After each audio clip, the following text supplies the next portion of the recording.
अल्लाह को किसने बनाया? कितने भी पीछे जाएंगे आप, मिलियन बिलियन ट्रिलियन जिलियन चले जाएं, वो टाइम है, उस टाइम को बनाने वाला अल्लाह है। तो जो बनाने वाला है टाइम का, वो कभी टाइम में नहीं होगा बल्कि टाइम के बाहर होगा, और जो टाइम के बाहर होगा आप उसको टाइम से जज नहीं कर सकते। इसलिए आप ये नहीं कह सकते कि अल्लाह कब आया, क्योंकि जो कब का सवाल है ये उसके लिए होगा जो टाइम के अंदर है, ना कि उसके लिए जो टाइम के बाहर है। कहो कि वो माबूद बरहक जिसकी मैं इबादत करता हूं अल्लाह है, वो एक है।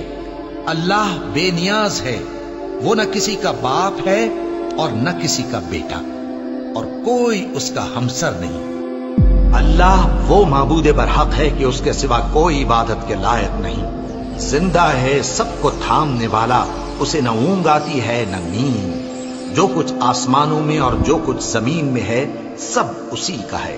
कौन है कि उसकी इजाजत के बगैर उससे किसी की सिफारिश कर सके?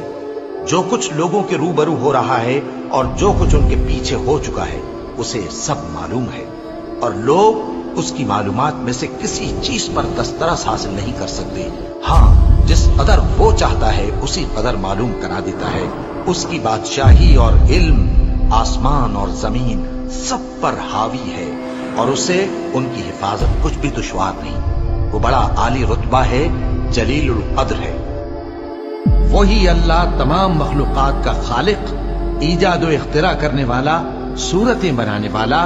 उसके सब अच्छे से अच्छे नाम हैं। जितनी चीजें आसमानों और जमीन में हैं सब उसकी तस्बीह करती रहती हैं, और वो गालिब है, हिकमत वाला है। आसमानों और जमीन की बादशाही उसी की है। वही जिंदगी देता है और वही मौत देता है, और वो हर चीज पर कादिर है। वही अव्वल और वही आखिर, और अपनी कुदरतों से सब पर जाहिर और फिर भी पोशीदा है, और वो हर चीज का खूब जानने वाला है। वही है जिसने आसमानों और जमीन को 6 दिन में पैदा किया, फिर अर्श पर जलवा अफरोज हुआ। जो चीज जमीन में दाखिल होती और जो उससे निकलती है, और जो आसमान से उतरती और जो उसमें चढ़ती है, सब उसको मालूम है। और तुम जहां कहीं भी हो वो तुम्हारे साथ होता है, और जो कुछ तुम करते हो अल्लाह उसको देख रहा है। आसमान और जमीन में जितने लोग हैं सब उसी से मांगते हैं। वो हर रोज किसी न किसी काम में होता है। वही तो है जो तुमको डराने और उम्मीद दिलाने के लिए बिजली दिखाता और भारी भारी बादल पैदा करता है, और रात और फरिश्ते सब उसके खौफ से उसकी तस्बीह और तहमीद करते रहते हैं। और वही बिजलियां भेजता है, फिर जिस पर चाहता है गिरा भी देता है, जबकि वो अल्लाह के बारे में झगड़ती है, और वो बड़ी कुव्वत वाला है।